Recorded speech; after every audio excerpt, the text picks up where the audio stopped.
Hola, muy buenas tardes. Un agradecimiento al comité organizador por este evento.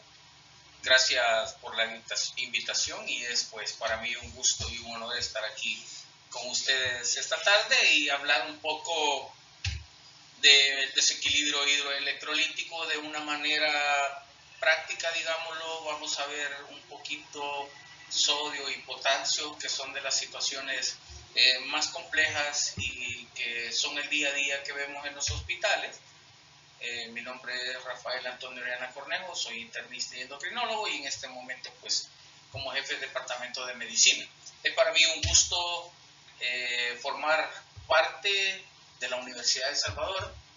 Me siento muy orgulloso en ese aspecto del alma mater y pues a la vez también orgulloso de estar aquí con ustedes, que son la causa por la cual uno quiere ser docente.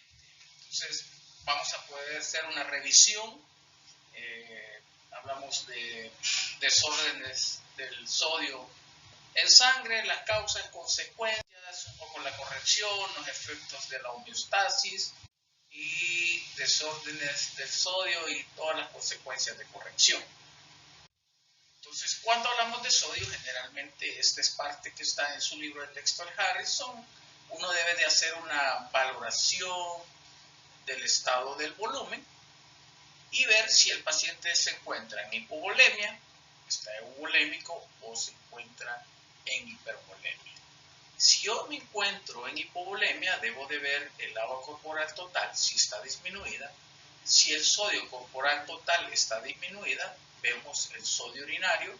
Si es mayor de 20, tengo que pensar siempre en pérdidas renales, excesos de diuréticos, deficiencia de mineralocorticoides, hablamos ahí de la glándula suprarrenal, nefropatía perdedora de sal, bicarbonaturia con acidosis tubular renal y alcalosis metabólica, cetonuria, diuresis osmótica, síndrome de pérdida de sal de origen cerebral. ¿Verdad? Que estamos muchas veces hablando de alteraciones propias hormonales de la hormona antidiurética que nos da esa dificultad. Si es el sodio urinario menor de 20, generalmente son pérdidas extrarrenales, y ahí hablamos de vómitos, diarrea, líquidos del tercer espacio, quemaduras, pancreatitis y traumatismo. Pero si el paciente está euvolémico, no hay edemas, debemos de ver siempre si el agua corporal total está aumentada y si el sodio corporal total está normal. Si el sodio es mayor de 20, siempre pensar deficiencia de glucocorticoides, hipotiroidismo, las enfermedades endocrinas en la cabeza siempre, estrés farmacológico, síndrome de secreción inadecuada de hormona antidiurética. Y si el paciente está hipervolémico con el agua corporal total aumentada, con el sodio corporal total aumentado, si el sodio es mayor, urinario mayor de 20, pensar siempre en insuficiencia renal aguda o crónica. Y si es menor de 20, síndrome nefrótico, cirrosis, insuficiencia cardíaca, que es por el exceso de volumen que nos dan estas alteraciones.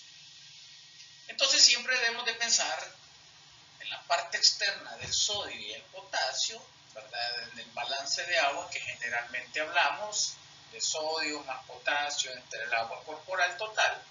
Y si hablamos de concentración de sodio plasmático, lo mismo, pero con un intercambio entre entrada y salida al espacio external, ¿verdad? Que es un balance siempre entre esto, pero siempre tener en cuenta que la mayor cantidad del balance del sodio van a estar en hueso, cartílago y piel.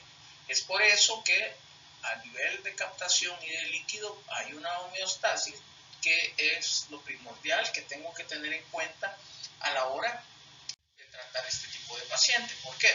Porque existen muchas situaciones, ¿verdad? Cuando yo tengo un exceso de líquido, ¿verdad? El capilar del cerebro se va a acomodar y de esta manera el líquido que sale a través del proceso del endotelio celular van a hacer alteraciones en el agua y de esta manera vamos a obtener o disminuir cantidad de agua cerebral. De esta manera vamos a ver que a nivel del núcleo arcuado hay una recepción, ¿verdad?, de los PONS, y estos a la vez hacen que por medios sinápticos voy a tener disminución de leptina, incremento de leptina, que hacen una acción a través del músculo y a través del tejido adiposo para retener o secretar agua, siendo esto un balance importante a nivel cerebral. Pero cada vez que se hace esa conjunción de tener un equilibrio, debemos siempre pensar en niveles de angiotensina 2. Los niveles de angiotensina 2 tienen un efecto, ¿verdad?, para mantener la osmolaridad mayor de 290. Y esto hace que haga a nivel de la hipófisis, en la parte posterior, secretar, y cuando se secreta esta hormona, vamos a tratar de ver que en el riñón hagan una excreción o disminución de agua.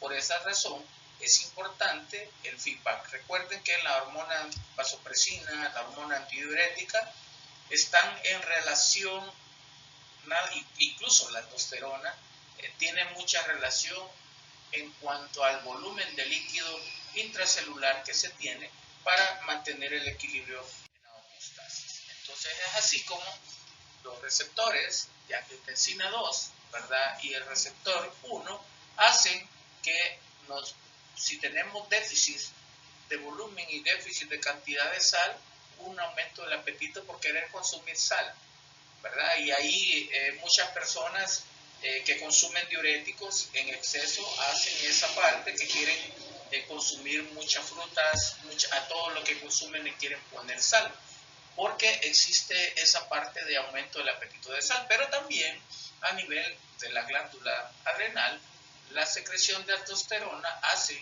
que actúe a nivel los mineralocorticoides, una acción por producción de cortisol, y estos a la vez van a tener acción sobre la angiotensina 2, y esta angiotensina 2 va a tener un efecto siempre sobre la glándula renal. Entonces es un círculo donde yo tengo un efecto de angiotensina 2, estimula la secreción de aldosterona, va al cerebro y vuelve el círculo nuevamente a formarse. ¿Y de qué va a depender de esto? Bueno, depende también de los niveles de renina, de la actividad del sistema nervioso simpático, del flujo renal, que es importante, y la cantidad de sodio que se mueve a nivel de los túbulos. Por eso es que mantener el equilibrio es la parte importante en la homeostasis, y es por eso que cuando no existe pérdida de agua, ¿verdad?, los estados van a ser normales. Pero si yo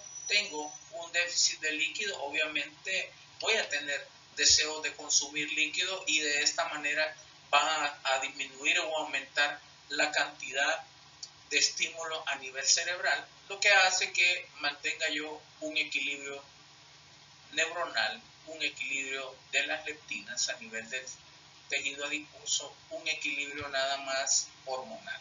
Es por eso que cuando hablamos de hiponatremia, hipernatremia, siempre lo más frecuente es verificar cómo están los volúmenes. Esta es una tablita de dominó donde uno puede ver las condiciones del líquido extracelular y del líquido intracelular. Esta es la condición normal, donde voy a tener más sodio a nivel del líquido intracelular y menos sodio a nivel del líquido extracelular. Pero si yo veo, por ejemplo, en la tabla B, un paciente que tiene hiponatremia hipotónica debido a retención de líquido, llámese síndrome inadecuado de secreción de hormona antidiurética, que es muy frecuente, voy a ver que el líquido intracelular es mayor la cantidad de sodio en una imagen que al inicio digo yo, miren, hay mayor. No hay mayor. Lo que ustedes ven es un aumento de volumen. Ese aumento de volumen hace que creamos que muchas veces existe un aumento del sodio, pero no, lo que sucede es que se diluye, porque la hormona antidiurética retiene exceso de líquido, pero también a nivel de líquido extracelular aumenta el líquido y esto hace que haya una dilución.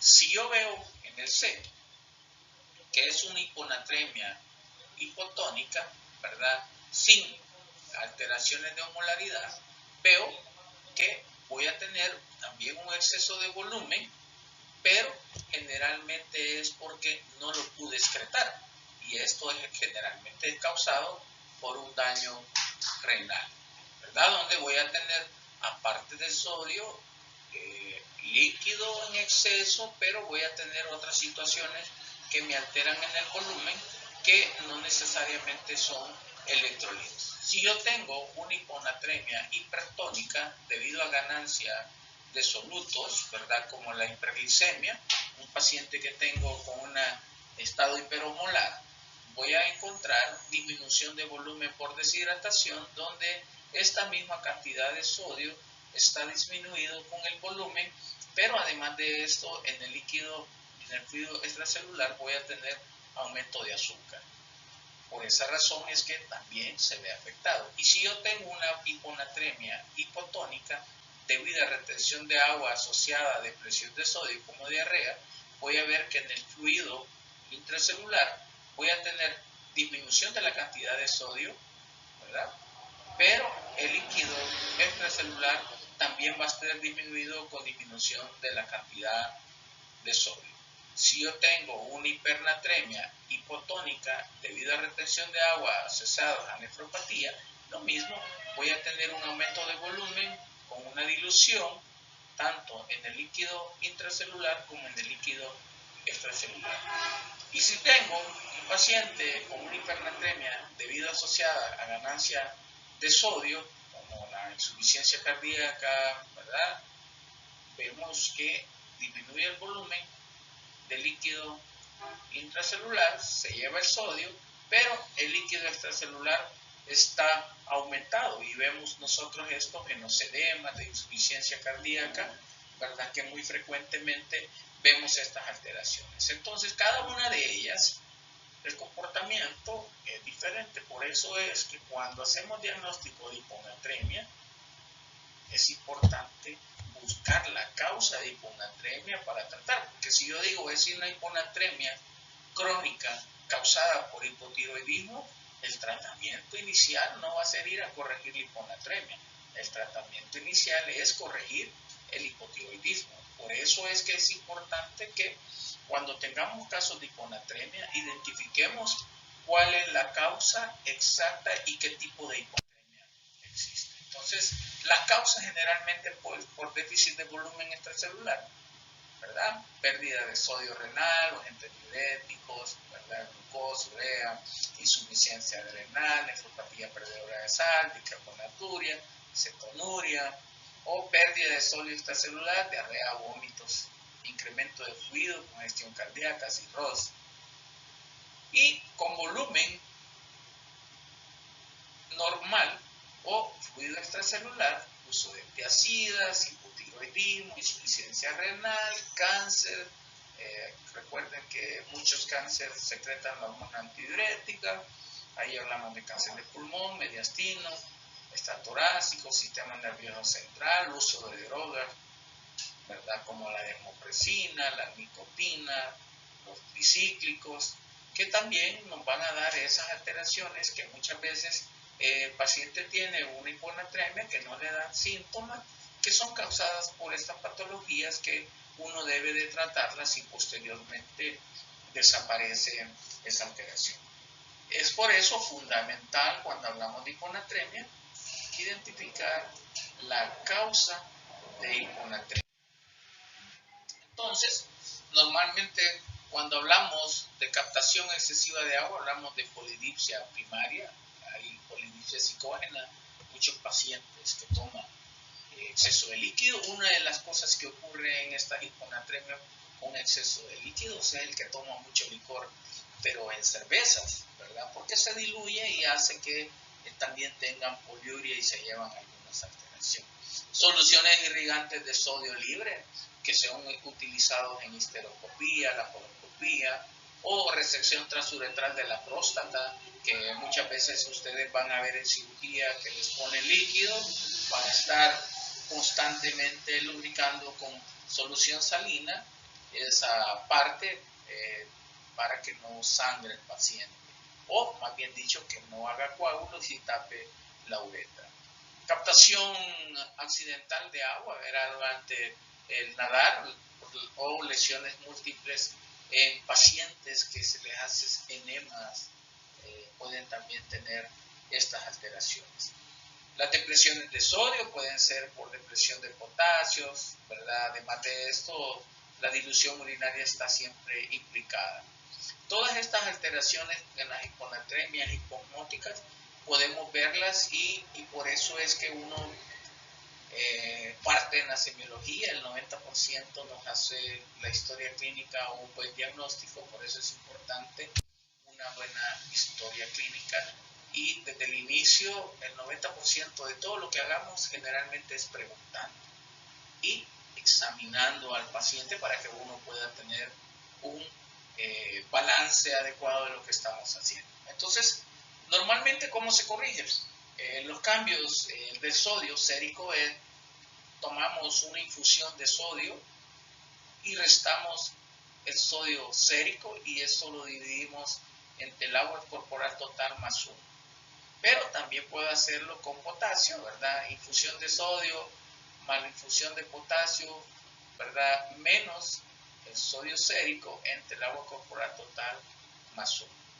Y esto hace que yo inmediatamente pueda ir equilibrando los dos. Recuérdense que el potasio en vena periférica no puede pasar más de 10 mil equivalentes por hora. Por eso muchas veces se toma el primero y no se hace completamente con el potasio porque es una corrección diferente. Siempre tenemos que tomar en cuenta qué es lo que estamos utilizando. ¿Qué es lo que utilizamos nosotros normalmente? Solución salino normal al 0.9%. Una solución salino normal al 0.9% tiene 154 miliequivalentes de sodio.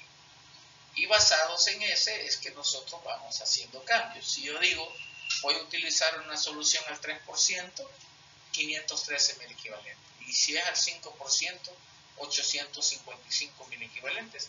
Es siempre tomando en cuenta la solución entera al 0.9, ¿verdad? Lactato de Ringer, miren, 130 miliequivalentes de sodio. Acuérdense que este tiene potasio.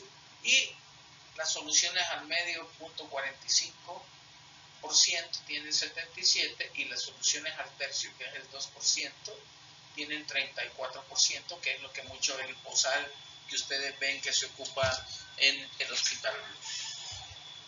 Va a depender de cada uno de estos cómo yo lo voy a corregir. Y entonces, un ejemplo de una manera práctica, cómo debo de corregir yo el sodio. El sodio sérico, imagínense que tengo un paciente que tiene de sodio sérico 110 miliequivalentes. Y entonces digo yo, bueno, le voy a corregir con una solución al 3%. La solución al 3% tiene 513 miliequivalentes por litro. El paciente pesa 70 kilos y 70 kilos sabemos que el 60% es agua corporal total. Entonces 60 entre los 100 kilos voy a tener agua corporal total de 42. Si tengo el agua corporal total de 42, a ese le voy a sumar 1. Y como tengo una solución al 3% que es de 513, menos el sodio real que es 110, entre 42 más 1, que son 43, 403 entre 43, quiere decir que un litro de solución salinas al 3% nos va a corregir 9.3 miliequivalentes por litro. Ahí es donde uno ve un paciente que tiene exceso de volumen, ¿verdad? Que no le quiero poner exceso de volumen. Yo puedo decir, voy a poner una solución al 3%, un litro en 24 horas. Recuerden que no debemos de corregir más de 24 horas, 10, máximo 12 miliequivalentes en 24 horas. Es por esa razón que cuando hablamos de una solución salina normal al 0.9%, aquí 0.9%, tiene 154 miliequivalentes y yo voy a corregir a 110. Entre los 43 que ya tenía, una solución salina me va a corregir 1 miliequivalente por litro. Quiere decir que si yo quiero corregir esos mismos 10 miliequivalentes en 24 horas, voy a necesitar 9.8 litros. Es de esa manera que de una manera práctica uno tiene que saber qué cantidad y qué solución va a utilizar. Puedo utilizar una solución al 1.5%, dependiendo de los miliequivalentes, para que yo pueda corregir. Si no voy a poder pasarle a un paciente 9.8 litros en 24 horas. Es ahí donde utilizamos y debemos de conocer la cantidad de sodio que tiene cada una de las soluciones.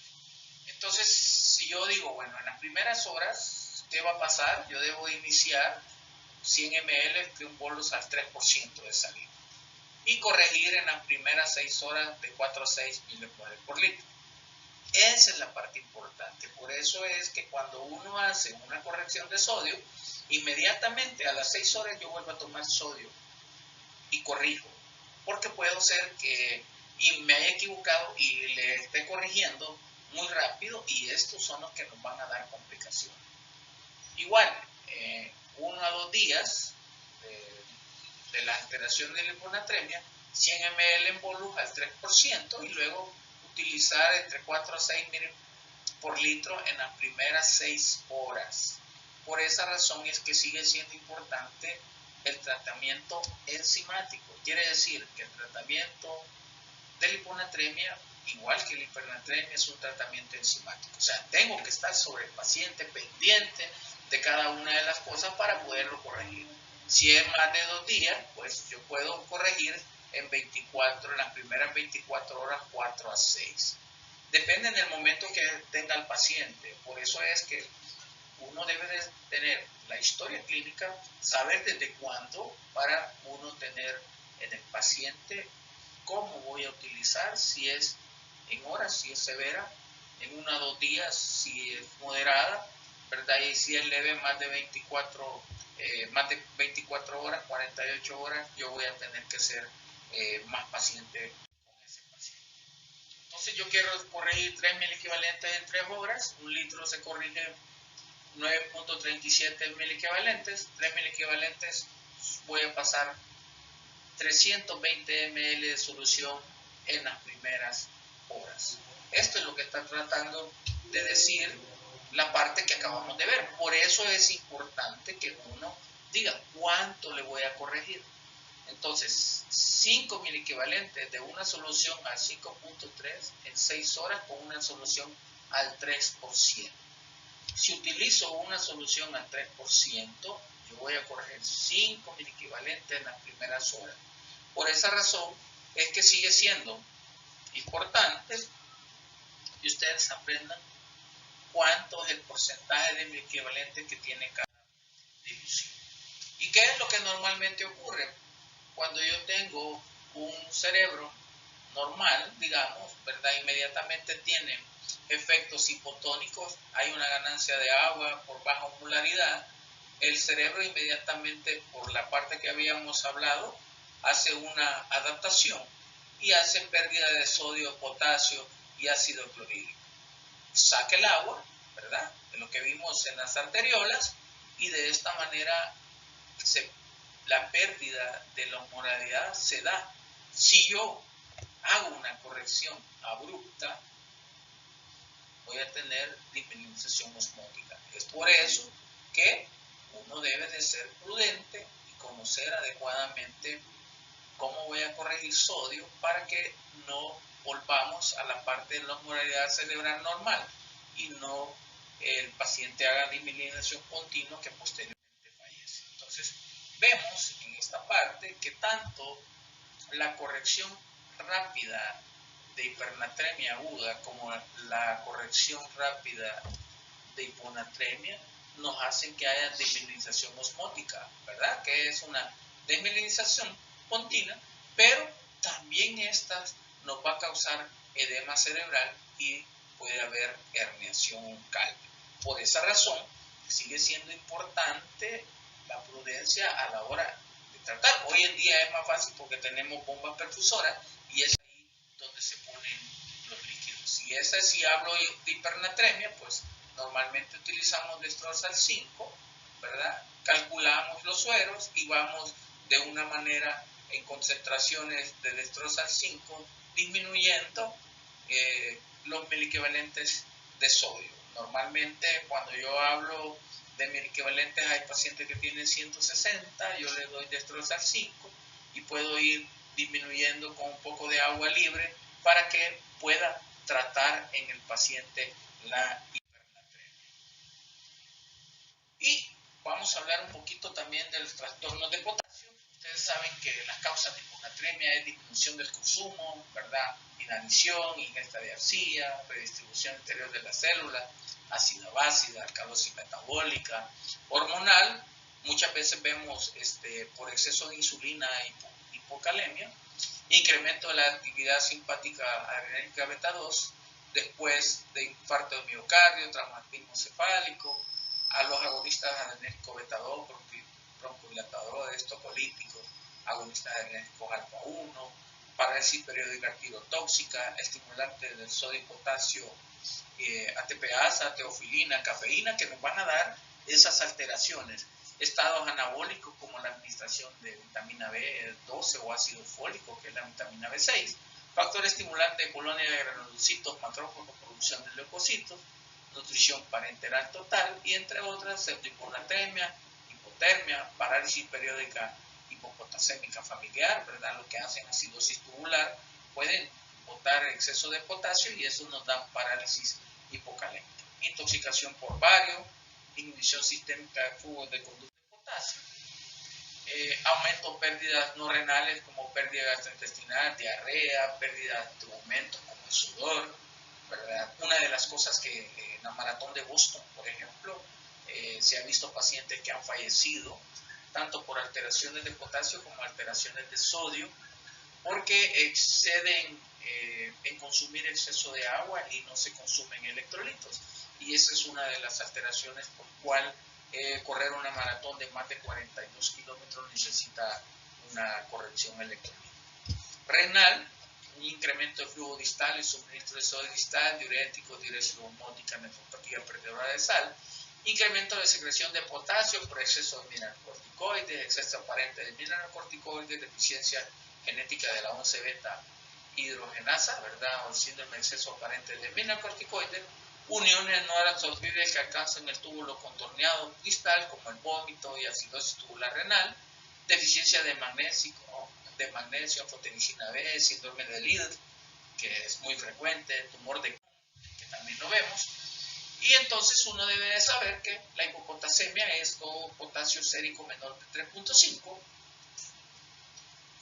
y decir, bueno, iniciar tratamiento es una emergencia, sí, inmediatamente debemos de dar medicamento. Potasio periférico, 10 equivalentes por hora. Arriba de 10 mil equivalentes, vena central. Entonces, ¿no es una emergencia? Bueno, entonces hay que interrogar, exploración física, pruebas básicas de laboratorio. Evidencia franca de consumo bajo porque alimentación, sí, tratar consecuencias.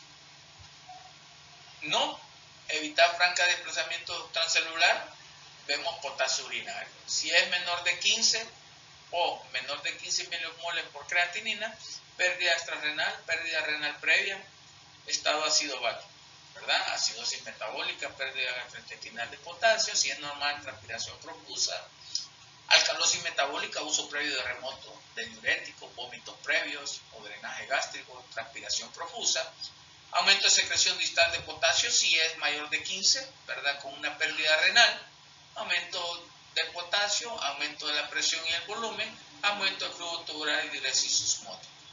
Y pues si hay evidencia franca de procesamiento intestinal, tratar la consecuencia, exceso de insulina, ¿verdad? Que muchas veces ocurre.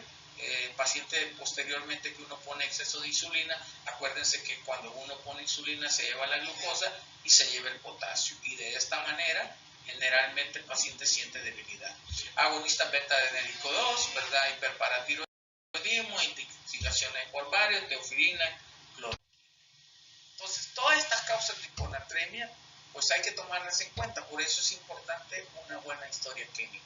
Cada vez que veamos un paciente que tiene desequilibrio hidroelectrolítico, hay que detenernos a preguntar cuáles son las causas. Causas de hiperpotasemia, que también son frecuentes, y insuficiencia renal avanzada con tasa de filtración glomerular baja. Siempre. Vemos mucho en el Hospital Rosales pacientes que tienen un daño de insuficiencia renal crónica, y esto hace que pues la nefropatía crónica sea la principal, nefropatía de etapa terminal, lesión renal aguda oligúrica, o insuficiencia suprarrenal primaria, que también debemos pensarlo, autoinmunitaria, enfermedad de Addison, adenoquinopatía poliglomerular, infecciones por VIH, citomegalovirus, tuberculosis, micosis diseminada, infiltrativas, amiloidosis, enfermedad maligna, cáncer metastásico, inducidas por fármacos como heparina, heparina de bajo peso molecular, hereditarias, hipoplasia suprarrenal congénita, hiperplasia suprarrenal congénita con déficit de aldosterona, y hemorragia o insuficiencia suprarrenal que puede reducir en el síndrome antifosfolípico. Recuerden que un paciente que hace insuficiencia suprarrenal aguda va a tener potasio alto, sodio bajo e hipoglicemia. Por eso es bien importante a la hora de uno hablar con el paciente, y si no puede hablar, pues examinarlo adecuadamente. Si yo tengo hiperpotasemia con un potasio mayor de 5, ¿verdad? Y hay cambios en el electrocardiograma, dar un tratamiento de emergencia. Muchas veces hemodiálisis o usar insulina maltodextrosa, utilizar diuréticos si el paciente orina para poder botarlo inmediatamente. Si es hipopotasemia, bueno, hacer el estudio. Si no es una emergencia, interrogatorio, exploración física y pruebas básicas de laboratorio son importantes. Evidencia de aporte elevado de potasio, bueno, mejorar esa parte. Si hay evidencia franca de desplazamiento tisular, tratar las consecuencias y valorar. Ahí hablamos de hipertonicidad, mannitol, hiperglicemia, colina, ácido aminocaproico, digoxina, antagonista beta, acidosis metabólica, infusión de arginina o lisina, parálisis periódica, hiperpotasémica, disminución de insulina o ejercicio. Y si la excreción es baja de potasio urinario menor de 40, siempre ver electrolitos urinarios, sodio urinario menor de 55, descenso del aporte distal de sodio. Si no, hablamos del flujo tubular disminuido, si es mayor de 8, insuficiencia renal avanzada, menor de 20, ¿verdad? O reducción de la enfermedad cardiovascular. El evento, o más bien dicho, todas las alteraciones cardiovasculares nos van a dar esas alteraciones. Secreción distal de potasio, si está disminuida, mayor de 20 miliequivalentes, la 9-alfa fluorocortisona, ¿verdad? Que es muy frecuente. Dentro de esto, los fármacos amilodipina, espironolactona, que acuérdense que la espironolactona es un diurético retenedor de potasio, el tiantereno, el trimetropin, pentamina, esplenona, que algunos de estos todavía se usan y otros prácticamente ya nos dejaron de usarse, pero hay que historiar adecuadamente al paciente.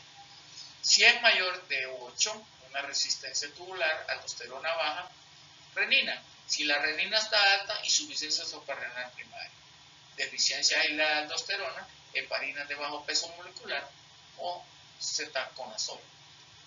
Por eso es que ya en esta parte se deja con exclusividad para hacer algunos estudios. Si es baja, diabetes mellitus, ¿verdad? Afecciones tubulointersticiales o secreción inadecuada de hormona antidiurética y hasta agonistas betas. Por eso es que cada vez que vemos un potasio bajo normal, estado ácido metabólico, los aniones, con todas las alteraciones, siempre que veamos esto tenemos que pensar en alcalosis metabólica y dentro de eso síndrome de Bartter, que es muy frecuente, y hay hipertensión. Si hablamos de aldosterona alta y renina alta, alteraciones malignas de hipertensión. Si es baja, pues los estudios son importantes. Por eso es que dejamos hipocalemia e hipercalemia para estudios clínicos generalmente hormonales, y porque tiene mucho también que ver el cortisol. Ahí estamos hablando de Cushing, síndrome de Liddle y todas estas alteraciones. Esa es una parte importante. Es difícil que podamos hablar tanto de líquidos y electrolitos en tan poco tiempo. Esta ha sido una pincelada, la parte exclusivamente práctica. Yo Lo primero que debo de aprender es que a todo paciente que tenga trastorno electrolítico, sacar la molaridad. Y después de sacar la molaridad, yo voy a calcular lo que le voy a poner, si es hipernatremia, si es hiponatremia. Si es hiponatremia, recuerden soluciones al 0.9, al 1.5, al 3 y al 5%. Si estamos hablando de hipernatremia, dextrosarcina. Si estamos hablando de hipocalemia, utilizar medicamentos que puedan aumentar el potasio siempre y cuando sea periférico, no más de 10 equivalentes por hora. Y si estamos hablando de hipercalemia, pues ver la causa, generalmente utilizar diuréticos, utilizar insulina con dextrosa, para que nosotros podamos reducir. Bueno, hacia la libertad por la cultura, es un placer y estoy a disposición a sus preguntas.